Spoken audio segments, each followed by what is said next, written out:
दिखाया है। ये इंसान ना होता तो आज कश्मीर भारत का हिस्सा ना होता। और क्या आपने कभी ऐसा मगरमच्छ देखा है जो मीट नहीं खाता, केवल सब्जियां खाता है? इन्हीं फैक्ट्स के पीछे की कहानी और ऐसी फैक्ट्स जानने के लिए बने रहिए वीडियो के लास्ट तक। फैक्ट नंबर 18, ये कहानी बहुत इंटरेस्टिंग है। बात है एरिन की। ये लड़की बहुत समय से बंजी जंपिंग करना चाहती थी, जिसे करने के लिए ये गई ज़ाम्बिया। बात है साल 2011 31 दिसंबर की। जिस नदी के ऊपर ये बंजी जंपिंग कर रही थी, उस नदी में बहुत सारे मगरमच्छ थे। तो जैसे इसने बंजी जंपिंग के लिए जंप मारी तो एक खतरनाक चीज हुई कि जो रस्सी थी वो टूट गई और ये नीचे नदी में गिर गई, जहाँ पे बहुत सारे क्रोकोडाइल थे। नदी में गिरने के बाद इन्होंने बहुत स्ट्रगल किया, ऊपर से नदी का बहाव भी बहुत तेज था और दूसरा क्रोकोडाइल भी बहुत सारे थे।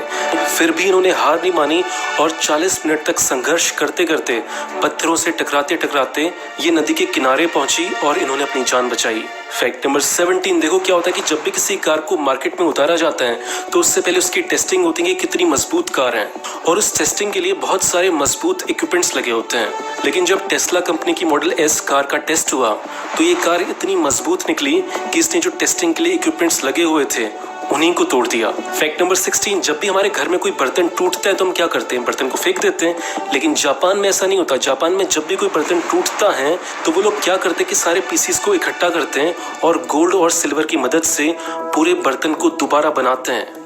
उसके बाद वो बहुत ही सुंदर और एंटीक पीस लगने लगता है, जो देखने में बहुत सुंदर लगता है। ऐसे जापानी लोगों के ऐसे करने के पीछे एक फिलॉसफी है। फिलॉसफी ये है कि हम सभी इंसान अंदर से टूटे हुए हैं, हम सबके अंदर जख्म है, सबके अंदर दुख है, लेकिन अगर हम सब उन सभी जख्मों को खुशियों से भर दे तो जिंदगी आसान हो जाएगी। फैक्ट नंबर 15, बात है साल 2006 की। कोका कोला कंपनी में 3 लोग काम करते थे।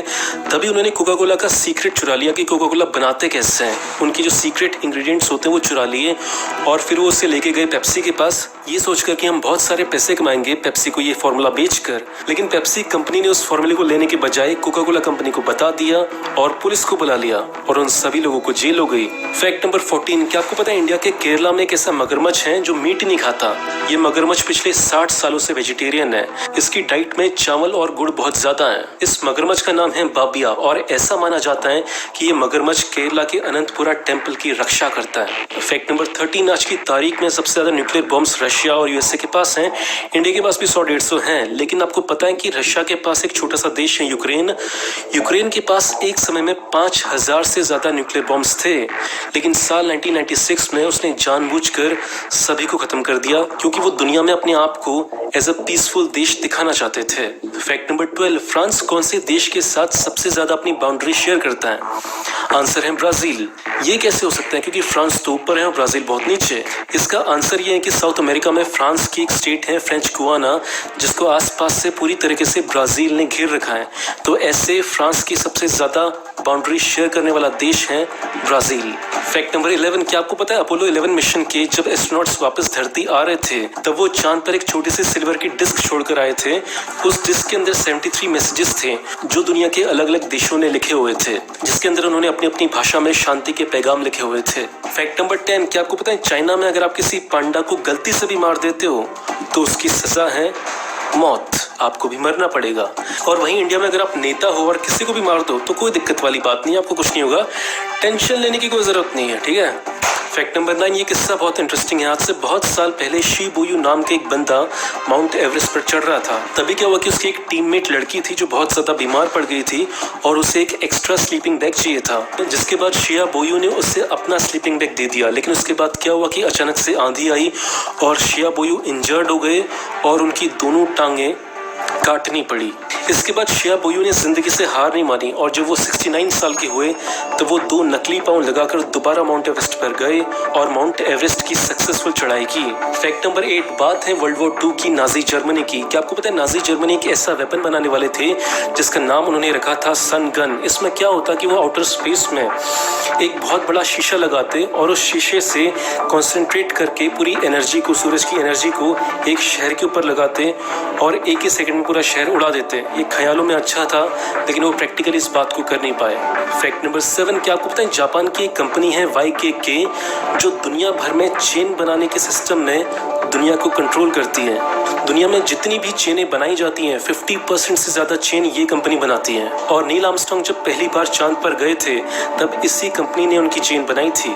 चेन बनाने वाली इस कंपनी को कोई टेंशन नहीं है क्योंकि पिछले 50-100 सालों में चेन बनाने में कोई इनोवेशन नहीं हुआ। हर चीज में इनोवेशन हुआ है, हर चीज में नई नई टेक्नोलॉजी आई है, लेकिन चेन में कोई टेक्नोलॉजी आई नहीं। आप चेन में क्या इनोवेशन कर लोगे? ऊपर नीचे up down up down. Fact number 6, मकबूल शेरवानी। आपने नाम पहली बार सुना होगा, लेकिन अगर ये इंसान ना होते तो कश्मीर आज भारत का हिस्सा नहीं होता।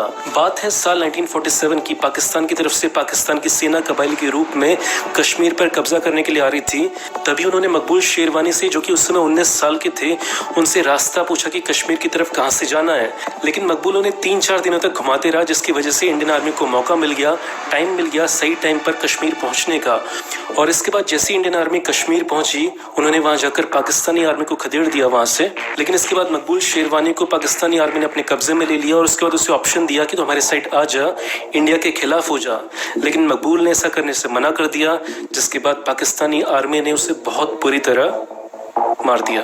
फैक्ट नंबर 5, क्या आपको पता है भूटान में अगर इंडिया के अलावा और किसी फॉरेनर को घूमना है तो वहां पे उसे देने होते हैं दिन के 20,000 रुपए केवल वीजा के लिए, हर दिन के 20,000 रुपए। लेकिन इंडिया वालों के लिए आज तक ये सर्विस बिल्कुल फ्री थी, लेकिन अब से इंडिया वालों को भी दिन के 1200 रुपए देने पड़ेंगे अगर उन्हें भूटान घूमना है तो।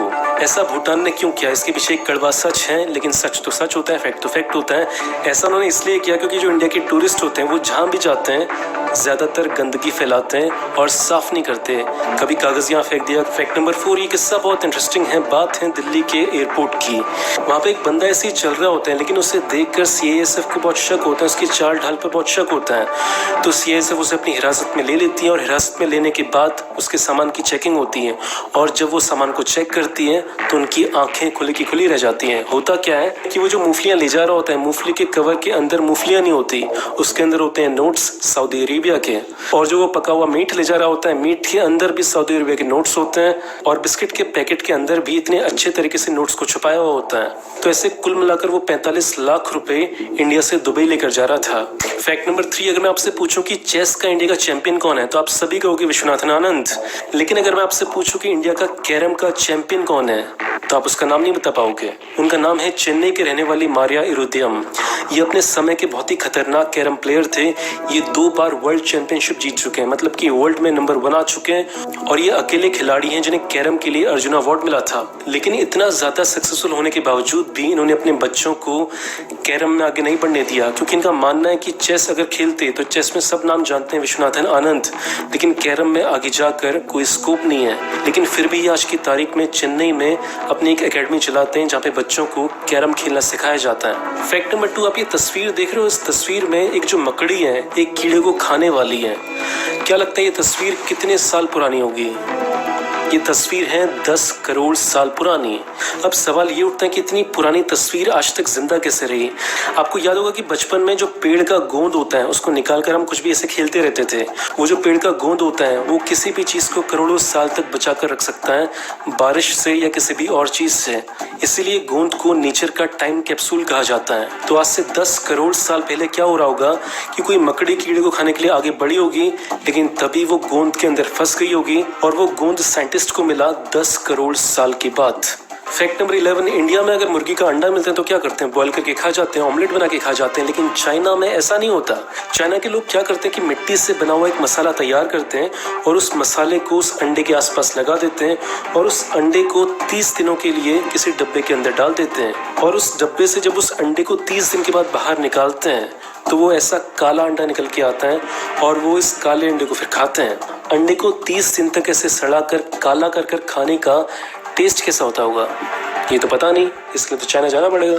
तो दोस्तों आज की वीडियो में बस इतना ही। आज के टॉप कमेंटर्स हैं ये। वीडियो अच्छा लगा तो लाइक करना, बेकार लगा तो डिसलाइक करना। कुछ कहना चाहते हैं, पूछना चाहते हैं तो इंस्टाग्राम पर आकर पूछ लो। बाय।